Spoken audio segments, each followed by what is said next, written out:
Hey everyone, how you doing? Stephen here, and I'm back for another episode of Tea with Steve Live. It's the Heart Brand sessions. I hope you're all well. And I'm just before anyone puts it out there, okay? Yes, I've had another outfit change. I thought the t-shirt was poignant with my next guest, and to be fair, it has actually measured at 36 point something in here. It is absolutely sweltering. So I thought, you know what? Let's have the kindness t-shirt out, because we're all about love and kindness, and my next guest certainly is. So I'm going to bring on a lady who impacts people in a completely different way than what you may be used to, and it's going to be a completely different dynamic. So I'm going to bring Marion on. Marion, how are you? I'm good. Thank you very much for inviting me, Stephen. You are welcome. I'm super excited to have you here. So for people who have not met you before, other than in the TWC community, can you let people just give us an introduction to who you are and what you do? Because I won't do it justice. Okay. So my name is Marion. I live in Ibiza, and that's come about from a really big journey of me just changing my life completely. Being in when I call my previous life of high-profile bars and restaurants, and living that kind of life of A-list celebrity. And when it was fun, it was really, really fun, but it got to a stage where it wasn't fun anymore, and I ignored the signs of it not being fun. I ignored the signs of anxiety and that feeling of just something wasn't quite right. My soul was bored. She kept knocking and giving me these signs of daily anxiety, and that carried on for a while. And eventually I crash landed into a debilitating state of anxiety and depression. And through that journey, I decided to change my life. I adopted a Buddhist philosophy. I learned to meditate. I took up spiritual healing. I received a lot of spiritual healing, and subsequently got certification in that, and decided to become a healer and move to Ibiza. Wow. And I retrained in facial skincare because I just, from my own experience, know how much stress manifests into all sorts of physical ailments, but how it really shows on the face by aging us and depletes of us of our vital metabolisms that we need for our face. So I trained in facial skincare, and subsequently transferred that into emotional healing, which is where I am now. Wow, that's a journey. So what were you doing so back in the day? What were you actually doing, and what was the light bulb moment? I was running high-profile bars and restaurants. So we're talking about really high caliber stuff where it's very high-paced and that London life. And the light bulb moment was my getting every single morning for 2 years. I ignored the signs of gentle anxiety and that feeling of, not quite right, not enjoying my life, not enjoying work anymore, in fact, hating my job, not being satisfied in the life that I was living, and having no purpose, just going through the motions. I actually took a promotion that I didn't really want. I took it because I was too lazy to think of something else to do. It was too big it was too big for me. And my intuition was really sending me powerful signals, but I numbed them. I numbed those signals in drinking wine every night, getting stoned every night, keeping myself busy, just ignoring every single sign that my soul was giving me eventually I was waking up with severe panic attacks every morning, and still overriding them and going into a job that I hated. And in the end, I just couldn't get out of bed one day. It was so debilitating. My body was like, no, we're stopping you from doing this. Like all of my being stopped me from getting out of bed. And I crashed and I just couldn't function. And it took me a couple of years to get back into balance through meditation and yoga and receiving spiritual healing, which was pretty powerful at the time. So much so that I still have a very strong meditation practice. I still practice yoga. I still follow a Buddhist philosophy, and Yeah, I'm a certified spiritual healer now as well as other certifications I've got along the way. So what were the signs that you were ignoring then? I'm interested because there's going to be a lot of people out there and they're going to feel like, oh, they should be doing this. They're not aligned. You know, I've not been, there's a few years that where I've not been aligned from when I first started, and then I went up and down, and now I'm a happy person. Although Nat calls me the grumpy badger, you know, we can't all be up there all of the time. You've got to come down.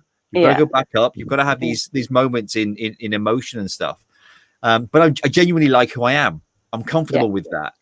I'm interested to know what the signs are for two reasons, really.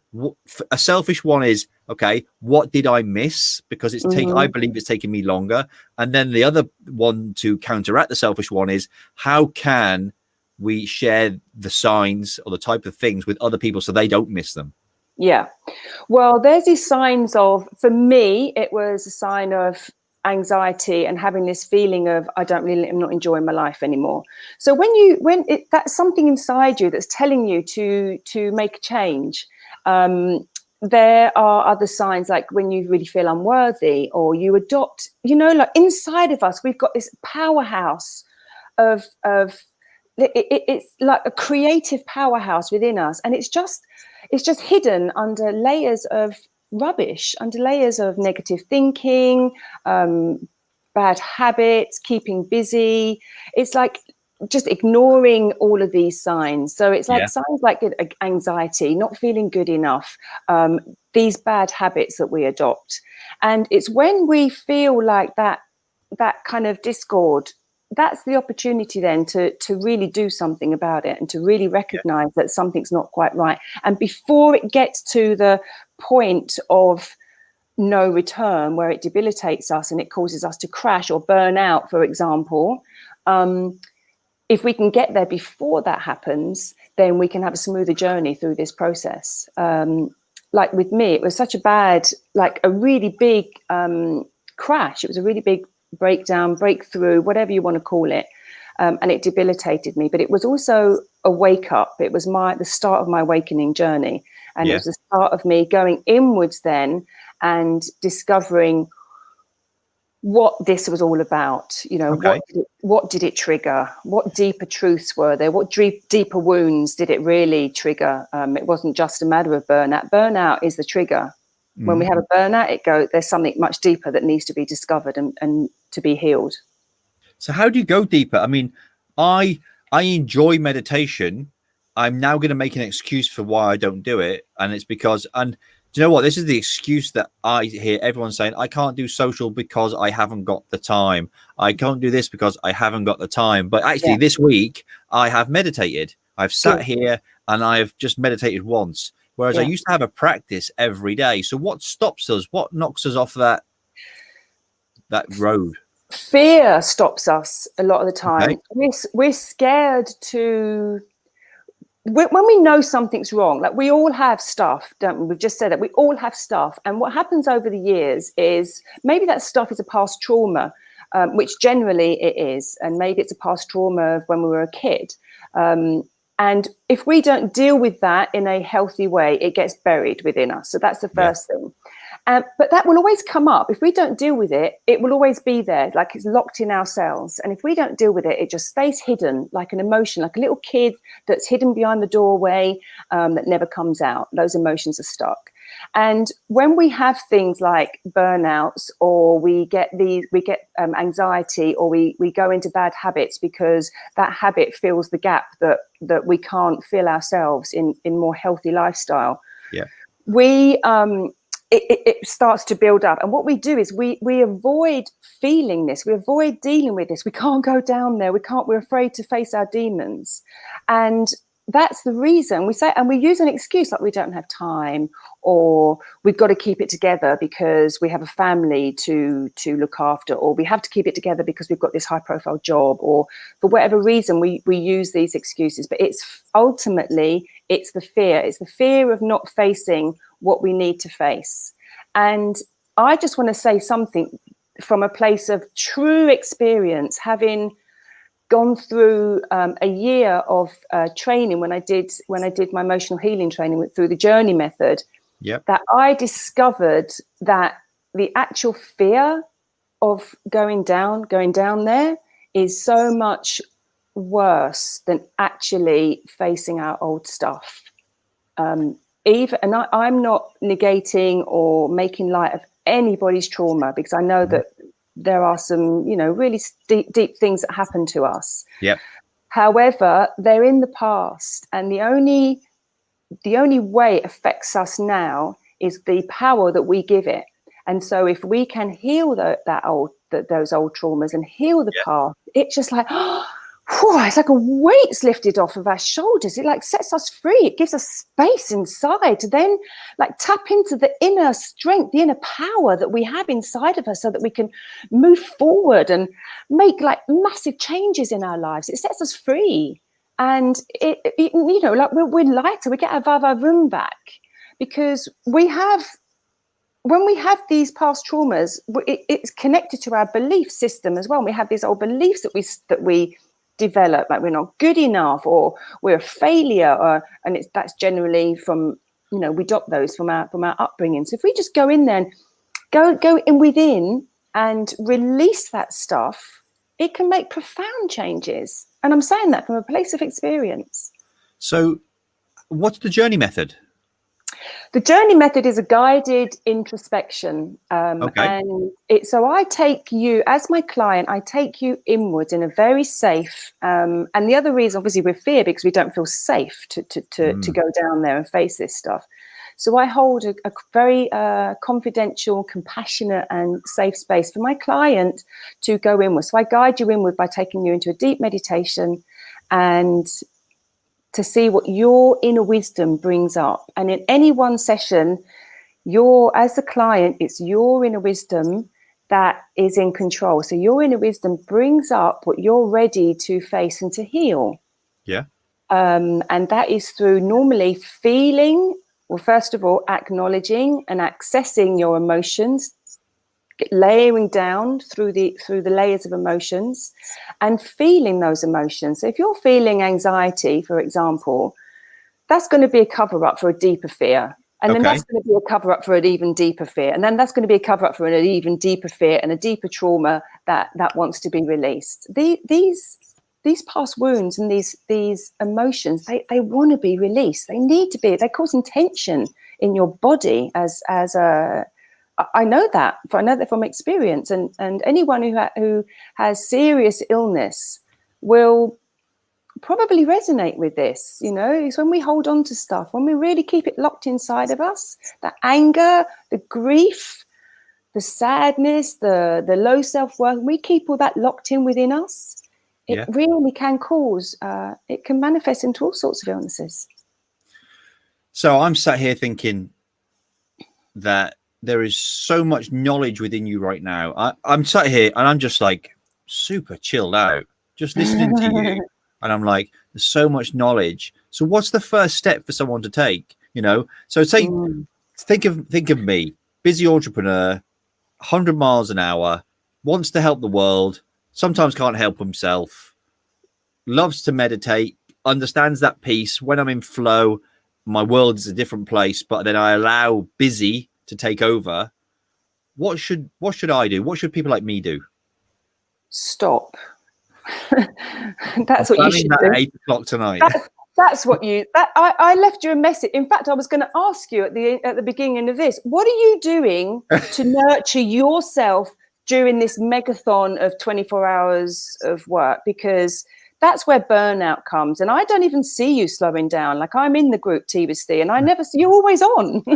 So for me, it's like you have to have balance. Now, I'm still learning this, because in lockdown, I had every intention of going through into a retreat and going inward. I mean, I did go inwards because I was forced to go inwards. And I found myself getting back on the striving wheel because I wanted to transition my business online, and I was in the Bob group and I found Tea with Steve, and I was like, yeah, hungry for all of this stuff. And then come the end of lockdown, it was stressing me out trying to like do the social media stuff, and I'd be like, I've got to come off I've got to come off, social media. And I found myself at the end of lockdown, when we were allowed to go out and work again, I found that I needed to post-lockdown rest.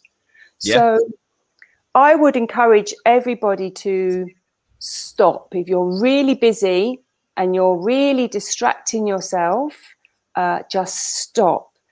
Get into a practice of getting quiet. This is where meditation can help. This is where I train my clients. I teach my clients to meditate and to really stop and go within. That's super, super important to start with.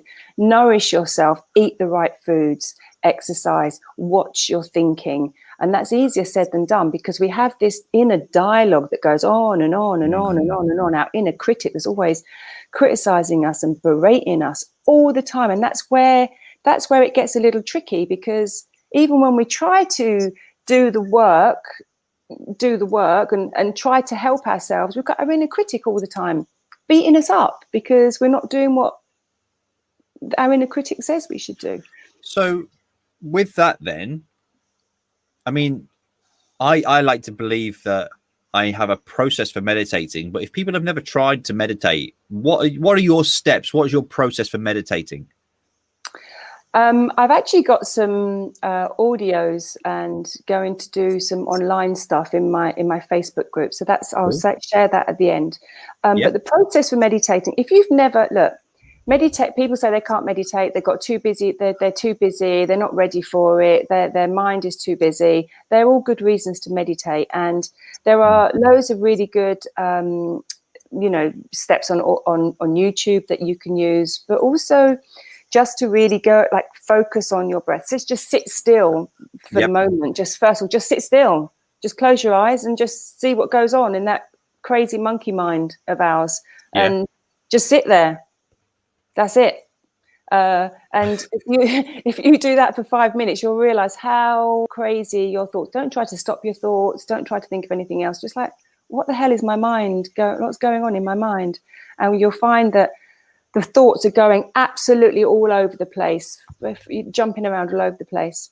Journaling is another good form of meditation. Not to write as in diarize your day, but literally just to dump all the stuff that's coming out of your mind onto paper. And again, that you'll find, like, the crazy writing that comes out of what we think. And I've done something, for me, I will always journal after meditating rather than the other way around. Well, that's good as well. Definitely. In fact, journal before and after meditating. Okay. So you can see that you can compare your thinking. I've got about 12, 13 journals that I've kept over the course of my journey. And there is some real wisdom in the pain in those journals. And there's also some real wisdom in the light as well. So do you consistently journal, or do you ever fall off the wagon? Do you stop? What? No, this is my journal. This is my latest. Yeah. That one there. And that actually synchronistically started on June the 21st, which is the summer solstice, which is all new beginnings. And when I opened up the first page, I actually got quite emotional, because I thought, oh my God, this is going to contain the next 6 months of my life. And it's like, it's empty. And normally my journals, because of the journey that I've been on as well, which is like been pretty deep and pretty intense, even especially the last couple of years, my journals have always been responsive to my feelings and and the healing and being in the heart of the fire and that kind of stuff. Whereas I'm in a completely different space now, because I've unraveled and peeled back all the emotional burdens that's kept me stuck. Now I've ignited like this inner courage and motivation and like, whoa, what am I going to do? Like, how am I going to do this in the next 6 months? And so it was the first time I'd looked at the blank pages and thought, oh my God, the next 6 months of my life is blank. I'm going to write it. Love that. I'm going to write this. I'm going to write the next 6. It was really emotional. So there's a page of that in there. I love that. Yeah. So what is your advice to the people who want to go inside? I mean, I people, you say some people fear it. I'm like, Yeah. I'm a bit like Alice in Wonderland. I want to know what's down the rabbit hole. It intrigues me. Yeah. You know, that's because I know you a little bit. So you're on the spiritual path, but people that have never done this before, it's very scary for somebody especially if you're going through dark times. Now let's say dark times, or let's say dark times, say very challenging times and very fearful times. Maybe you're in the heart of a trauma, or maybe you're dealing with a past trauma. It's really, really painful. And let's face it, these painful emotions, they're not comfortable, are they? It's only when you really start to get used to feeling these emotions that you start to really embrace them. When I first started this, I remember being so scared to feel, like, such an anxiety about feeling my emotions because they were so wretched. Yeah. Now I'm like, oh, I can feel something coming on. I can sit on my meditation cushion and really allow it to come up, really allow it and like really name it. And do you know what? It's really interesting. I've just lost my train of thought, and it's just made me think of other interviewees that have gone, oh, I've just lost my train of thought. Right. So yeah, it's about really feeling them and about really allowing yourself to feel them and getting help, allowing somebody to really help you, because sometimes you don't even know how to feel your emotions. You know, you don't have. It's about going through the layers.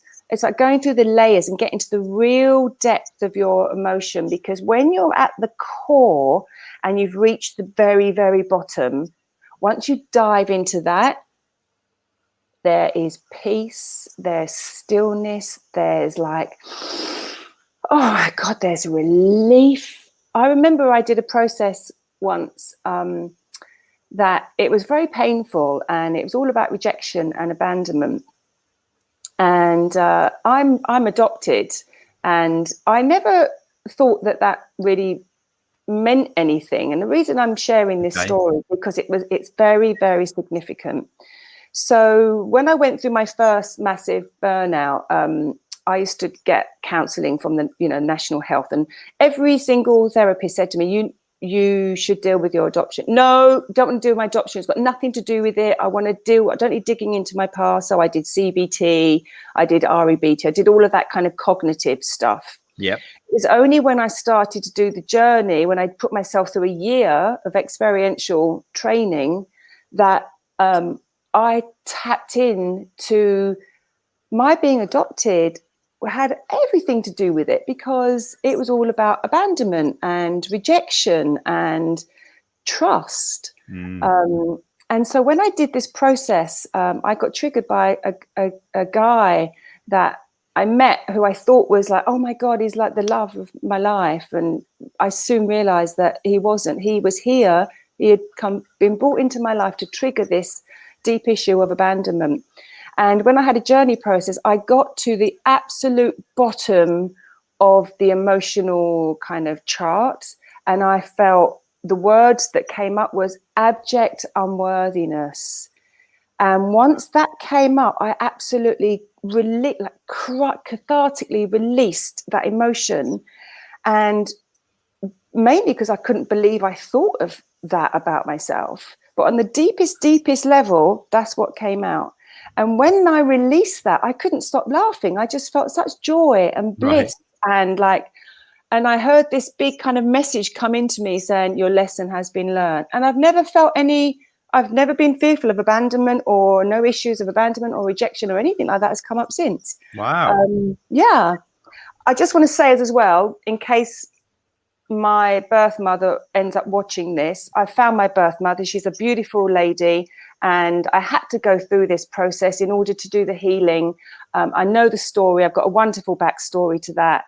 And so I just want to know that my Australian family, I love you. Just in case she watches this and gets upset. That's beautiful. And I'm really, very grateful for you sharing that with us. Yeah. Because there'll be so many people that will watch this that will be impacted by it. And the fact that you're showing up, you're being vulnerable, but and being completely honest. For me, that I'm sat here and I'm just like, I'm in awe of your heart brand, because I can feel it. I can feel it. And it's like, so I'm getting a bit woolly. I am too. How long have we got? I don't want to cry while I'm on it. Oh, right. Stop this, Thompson. But you know what? Still, oh God. You know what? It's Right. Thank you. Yeah. You know, when I'm with a client and I see the depth of their pain, and I have this compassion, and I know that there's something there in the core, and there's a nugget, a golden nugget underneath all the layers and layers of low self-worth and anger and resentment and all of the other unresourceful emotions and limiting beliefs. I know what's at the heart of this. It's the truth of who we are. It's who we are. And once you tap into that, there's no end to the magic that you can manifest, you know. And I'm talking about manifesting. I'm not talking about suddenly going and $1 million, you know, comes into your lap. I'm talking about what we can manifest ourselves in this human experience. It's like, we're so powerful. I love that. And as soon as you mentioned watch Nat pop and go. He was always listening to music in the office. I do too. There's nothing wrong with by the way. I listen to chanting and sacred music all the time. But what I mean is, it's like we make life happen. You know, we have to make our opportunities. We have to watch out for those doors that open, and the reason and the way we go through those doors is by getting rid of all the shiz that holds us back. I think it's really important that we've had this conversation today, and we didn't know how it was going to go. We said, this is what we're going to do. We're going to introduce you. How can the guys in Tea with Steve specifically, because I know a lot of the guys in Tea with Steve, obviously this is going out into other places as well, but how and where can they learn from you?